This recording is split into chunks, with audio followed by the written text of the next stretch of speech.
सभी विद्यार्थियों को नमस्कार। अपने इस YouTube चैनल पर आपका स्वागत एवं अभिनंदन। हाँ, तो विद्यार्थियों, आज हम राजनीति विज्ञान का एक महत्वपूर्ण टॉपिक देखने जा रहे हैं और आज का हमारा टॉपिक रहेगा बिल यानी विधेयक। तो आज का हमारा टॉपिक है बिल यानी विधेयक क्या है।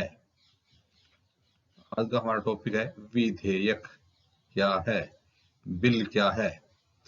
तो देखिए विद्यार्थियों, विधेयक किसी देश की संसद यानी व्यवस्थापिका में किसी विधि का प्रस्तावित प्रारूप जो व्यवस्थापिका में स्वीकृति के लिए भेजा जाता है। जब प्रारूप यथावत या स्वीकृति के लिए जो भेजा जाता है उसमें संशोधन के बाद पास हो जाता है और राज्य के प्रधान की स्वीकृति प्राप्त हो जाती है तो वह विधेयक कानून बन जाता है। तो देखिए विधेयक क्या है कि विधेयक किसी देश की संसद यानी व्यवस्थापिका में किसी विधि का प्रस्तावित प्रारूप जो व्यवस्थापिका में स्वीकृति के लिए भेजा जाता है। तो जो विधि का प्रस्तावित प्रारूप होता है, विधि का प्रस्तावित प्रारूप होता है जो व्यवस्थापिका में स्वीकृति के लिए भेजा जाता है। जब प्रारूप यथावत या संशोधन के बाद पास हो जाता है और राज्य के प्रधान की स्वीकृति प्राप्त हो जाती है तो वह विधेयक कानून बन जाता है। यह कानून का पूर्व रूप जो संसद या विधानमंडल और राष्ट्रपति या राज्यपाल की स्वीकृति से कानून बनता है उसे पूर्व स्थिति में विधेयक कहा जाता है। तो विधेयक क्या है, बिल क्या है कि विधि का जो प्रस्तावित प्रारूप होता है, विधि का जो प्रस्तावित प्रारूप होता है जो व्यवस्थापिका में स्वीकृति के लिए भेजा जाता है तो वह विधेयक होता है। जब प्रारूप यथावत या संशोधन के बाद पास हो जाता है और राज्य के जो प्रधान होता है उसकी स्वीकृति प्राप्त हो जाती है तो वह विधेयक क्या बन जाता है, कानून बन जाता है। तो कानून बनने से पूर्व जो विधि का प्रस्तावित प्रारूप होता है वो विधेयक कहलाता है। दो स्थिति होती है, एक तो कानून और दूसरा होता है विधेयक। तो विधेयक कानून बनने से पूर्व यानी जो प्रस्तावित प्रारूप व्यवस्थापिका में स्वीकृति के लिए भेजा जाता है वो तो क्या है, विधेयक है। और जब वह विधेयक यथावत या संशोधन के बाद जब पास हो जाता है और राज्य के प्रधान की स्वीकृति प्राप्त हो जाती है तो विधेयक क्या बन जाता है, कानून बन जाता है। तो इस प्रकार से कानून से पूर्व की स्थिति क्या होती है, विधेयक होती है। यह कानून का पूर्व रूप जो संसद, देखिए ना, यह कानून का पूर्व रूप जो संसद या विधानमंडल और राष्ट्रपति या राज्यपाल की स्वीकृति से कानून बनता है उसे पूर्व की स्थिति में विधेयक कहा जाता है। तो जब तक कानून नहीं बनता तब तक वह विधेयक है और जब कानून बन जाता है तो उस पर उस जो विधानमंडल होता है या संसद होते हैं उसके जो प्रधान होता है उसकी स्वीकृति प्राप्त हो जाती है तो उसका रूप क्या कहलाता है, कानून कहलाता है। तो इस प्रकार से कानून से पूर्व की स्थिति क्या कहलाती है, विधेयक कहलाती है। देखिए विद्यार्थियों, यह विधेयक मंत्री परिषद के किसी सदस्य द्वारा सदन में रखा जाता है तब उसे सरकारी विधेयक कहते हैं। तो विधेयक दो प्रकार का होता है, एक तो होता है सरकारी और एक गैर सरकारी या निजी विधेयक। तो देखिए यह विधेयक जब कोई मंत्री परिषद, जब किसी मंत्री परिषद के सदस्य के द्वारा सदन में रखा जाता है तो उसे क्या कहते हैं, सरकारी विधेयक कहते हैं। तो सरकारी विधेयक होता है वो मंत्री परिषद के किसी सदस्य के द्वारा सदन में रखा जाता है। तो विधेयक दो प्रकार के हो गए, एक तो हो गया सरकारी विधेयक और दूसरा हो गया गैर सरकारी। जबकि साधारण सदस्यों द्वारा रखा गया विधेयक गैर सरकारी विधेयक कहलाता है। तो जब वे निजी सदस्य होते हैं, यानी जो मंत्रिपरिषद के सदस्य नहीं हैं, साधारण सदस्य हैं, उनके द्वारा जो विधेयक रखा जाता है उसको क्या बोला जाता है? गैर सरकारी विधेयक कहा जाता है। तो विधेयक कितने प्रकार हो गए? विधेयक दो प्रकार का हो गया, एक तो हो गया सरकारी और एक हो गया गैर सरकारी। सरकारी विधेयक है वो मंत्री परिषद के सदस्यों के द्वारा ही सदन में प्रस्तुत किया जाता है, जबकि गैर सरकारी विधेयक होता है वो साधारण सदस्यों के द्वारा सदन में प्रस्तुत किया जाता है।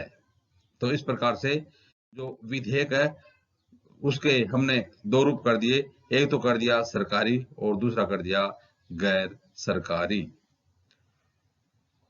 हाँ तो विद्यार्थियों, अब देखते हैं विधेयक को पारित होने के लिए संसद में अनेक प्रक्रियाओं से गुजरना होता है। यानी जो विधेयक होता है जब तक पारित नहीं होता तो तब तक उसको संसद में अनेक प्रक्रियाओं से गुजरना होता है। विधेयक के प्रत्येक सदन में 3 वाचन होते हैं। तो फिर बताइए, विधेयक के सदन में प्रत्येक सदन में कितने वाचन होते हैं? 3 वाचन होते हैं। प्रत्येक विधेयक के सदन में कितने वाचन होते हैं? 3 वाचन होते हैं। पहला देखिए, निश्चित समय पर सदन में संबंधित सदस्य खड़ा होकर जो प्रस्ताव करता है कि विधेयक को पेश करने की अनुमति दी जाए। आमतौर पर अनुमति दे दी जाती है। इस प्रकार सदन में विधेयक को प्रस्तुत करने की अनुमति ही उसका प्रथम वाचन कहलाता है। तो देखिए, जो विधेयक होते हैं उसके कितने वाचन होते हैं? 3 वाचन होते हैं। 3 वाचन होते हैं। तो देखिए, पहला है कि निश्चित समय पर सदन में संबंधित सदस्य, चाहे वो सरकारी या गैर सरकारी, उसके अनुसार होता है, खड़ा होकर के और प्रस्ताव करता है कि विधेयक को पेश करने की अनुमति दे दी जाए, अनुमति दी जाए, यानी विधेयक को पेश करने की अनुमति मांगी जाती है। तो इस प्रकार से आम तौर पर अनुमति दे दी जाती है, सरकारी हो चाहे गैर सरकारी हो। इस प्रकार सदन में विधेयक को प्रस्तुत करने की अनुमति ही उसका प्रथम वाचन कहलाता है। तो विधेयक का प्रथम वाचन क्या कहलाता है? विधेयक का प्रथम वाचन, सदन में विधेयक को प्रस्तुत करने की अनुमति उसका प्रथम वाचन कहलाता है। उसके बाद में बारी आती है द्वितीय वाचन की। तो द्वितीय वाचन में क्या होता है? द्वितीय वाचन किसी भी विधेयक की सबसे महत्वपूर्ण एवं निर्णायक अवस्था होती है। तो देखिए, द्वितीय वाचन होता है वो किसी भी विधेयक की सबसे महत्वपूर्ण और सबसे ज्यादा निर्णायक अवस्था होती है, वो द्वितीय वाचन होती है। तो देखिए, इसमें क्या होता है कि सामान्यतः इस अवस्था में विधेयक पर परवर समिति का गठन किया जाता है, जो विधेयक पर बारीकी से विचार करती है। तो देखिए, इस अवस्था में, दूसरी अवस्था में क्या होता है कि इस अवस्था में विधेयक पर एक परवर समिति का गठन किया जाता है, और वो परवर समिति क्या करती है? परवर समिति विधेयक पर बारीकी से विचार विमर्श करती है तथा प्रत्येक धारा पर चर्चा करती है, और निर्धारित अवधि में समिति अपना प्रतिवेदन सदन को प्रस्तुत कर देती है। तो देखिए, यह एक महत्वपूर्ण प्रक्रिया है ना। तो द्वितीय वाचन में क्या हो गया? तो यह एक महत्वपूर्ण अवस्था होती है। तो इस वाचन में विधेयक पर परवर समिति का गठन किया जाता है। दूसरी बात, विधेयक पर बारीकी से विचार विमर्श किया जाता है, प्रत्येक धारा पर चर्चा की जाती है, और इसके बाद निर्धारित अवधि में समिति होती है वो अपना प्रतिवेदन सदन को प्रस्तुत करती है। इस प्रतिवेदन पर सदन में बहस एवं विचार विमर्श होता है और मतदान होता है। यह पूरी प्रक्रिया विधेयक का द्वितीय वाचन कहलाता है। तो इस प्रकार से क्या है द्वितीय अवस्था में? द्वितीय अवस्था में विधेयक पर परवर समिति का गठन करना, विधेयक पर बारीकी से विचार विमर्श करना, प्रत्येक धारा पर चर्चा करना, निर्धारित अवधि में समिति द्वारा अपना प्रतिवेदन सदन को प्रस्तुत करना, और इस प्रतिवेदन पर सदन में बहस होना, विचार विमर्श होना, और उसके बाद मतदान होता है। तो यह पूरी प्रक्रिया विधेयक का कौन सा वाचन कहलाता है? द्वितीय वाचन कहलाता है। तो इस प्रकार से हमने द्वितीय वाचन देखा। अब देखते हैं विद्यार्थियों, जो विधेयक का तृतीय वाचन होता है वो क्या होता है। इसके बाद विधेयक में आवश्यक शाब्दिक एवं औपचारिक संशोधन किए जाते हैं। तो इसके बाद क्या होता है कि विधेयक में जो आवश्यक शाब्दिक और अनौपचारिक संशोधन करने होते हैं वो संशोधन किए जाते हैं एवं अंतिम रूप से पारित करने के लिए सदन में प्रस्तुत किया जाता है। तो अंतिम रूप से पारित करने के लिए सदन में प्रस्तुत किया जाता है। चूंकि द्वितीय वाचन में विस्तार से इस पर विधेयक होता है उस पर चर्चा हो जाती है, इसलिए तृतीय वाचन में सामान्य चर्चा के उपरांत मतदान होता है। यदि उपस्थित और मतदान करने वाले सदस्यों को साधारण बहुमत विधेयक के पक्ष में हो तब उस सदन से उसे पारित समझा जाता है। तो इसके बाद में फिर जो वाचन होता है उसमें क्या होता है कि इसमें जो आवश्यक होते हैं ना, जो शाब्दिक या औपचारिक शब्दों को जो संशोधन करने होते हैं वो कर दिए जाते हैं और अंतिम रूप से प्रस्तुत करने के लिए सदन में प्रस्तुत किया जाता है। और वो सदन में प्रस्तुत करने के बाद में इस पर क्या होता है, सामान्य चर्चा के बाद मतदान होता है। और यदि उपस्थित जो सदस्य है वो मतदान करने वाले सदस्यों को का जो साधारण बहुमत है वो विधेयक के पक्ष में होता है, तो वह विधेयक उस सदन से जो जिस सदन में रखा जाता है उस सदन से पारित समझा जाता है। उसके बाद स्वयं ही प्रक्रिया द्वितीय सदन में होती है।